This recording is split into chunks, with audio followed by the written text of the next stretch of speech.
नमस्ते प्रणाम। मैं रिंकू सूर्या। मैं एक छोटा सा आप लोग के बीच कजरी गीत लेके आई हूँ दोस्तों। जैसे लगेगा आप लोग कमेंट बॉक्स में बताइएगा और लाइक सब्सक्राइब करिए, शेयर करिए एक दूसरे को।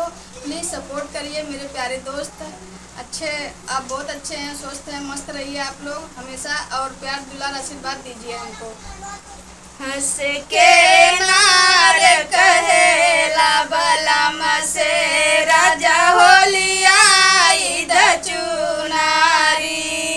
हंस के नार कहेला बलम से राजा होलिया चुनारी।